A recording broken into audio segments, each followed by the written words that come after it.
In this video, we're going to be looking at visualization types that allow us to describe the relationship between two variables. So this is really a step towards rigorously and quantitatively describing the connection between two variables, and that's itself a step on like the road towards kind of a modeling approach. So this is often a not necessarily an exploratory data analysis thing, but this is more kind of pushing us into, well, are there connections here that we can mine, for instance, in a machine learning context to make predictions or to kind of leverage in some other way?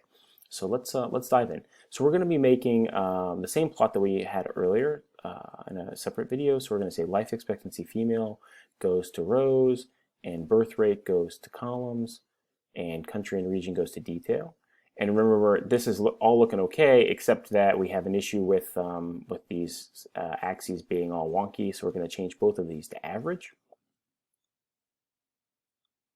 And now we have something that looks much more reasonable. And in particular, you can see that these things are distributed in a particular way, but there's a relationship between them too. Clearly, as one of them trends up, the other one trends down. As birth rate goes up, on average, life expectancy for women goes down. And we talked earlier about how this could be some combination of correlation and causation. Birth is a dangerous process, and so that drives down life expectancy, but also both birth rate and life expectancy might be changed by something like economic growth and opportunities for women, things like this. So be careful interpreting these things, but let's describe the relationship, whatever it is and wherever it's coming from. To do that, we can do it a couple ways. Let's do the kind of hardcore way first. So we'll go over here to analytics, and then we can drag trend line, and we'll just drag it on here, and you can choose which one you want. So here, let's do linear, and this is our ordinary least squares line. If you hover over, that tooltip tells you kind of what's going on there. And remember, this says as average birth rate increases by 1, on average life expectancy decreases by 820 units. So it's like already it's kind of like, oh crap, what is that? What does that mean? I don't know. It gives us of course I know what it means, and so do you. But the point is, how would we communicate this to a stakeholder? This is kind of the interesting part. It gives us the R squared, the percentage of total variance explained by the linear model, and it gives us the p-value, the probability we would see a connection like this. We would see a test statistic like this if in fact there were no connection between the two variables.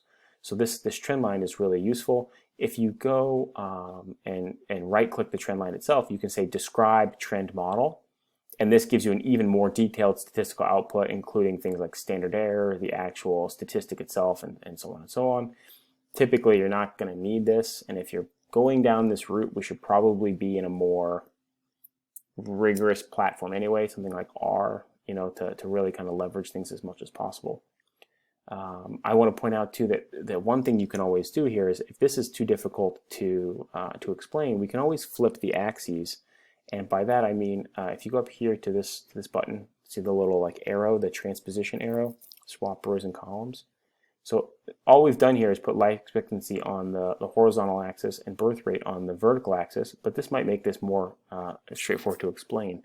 So for instance, this says for every additional year that life expectancy increases, on average, birth rate declines by 0.00093, blah, blah, blah. Maybe it's easier to describe, maybe it's not, but this button gives us an easy way of like experimenting with what it would look like if we were to flip things around. Now,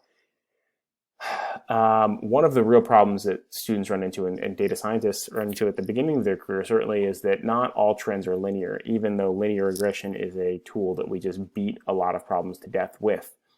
Many trends, for good physical reasons, are not linear. They are non-linear by their very nature, and growth, compound growth of any kind, whether that's a population or a economy, follow very different patterns than something that grows linearly. So let's do an example of that just to see how we would to do this. So we'll say GDP, we'll take that to our rows. We'll take year, we'll put that as our columns. And so notice we have a trajectory here. And while this might look roughly linear over the short term, over the much longer term, it's going to be exponential. And so we should probably learn how to model this thing. So let's go back to Analytics tab, take our trend line, and we can drag this to exponential. So notice here that this curve is in fact curved. It is not a straight line.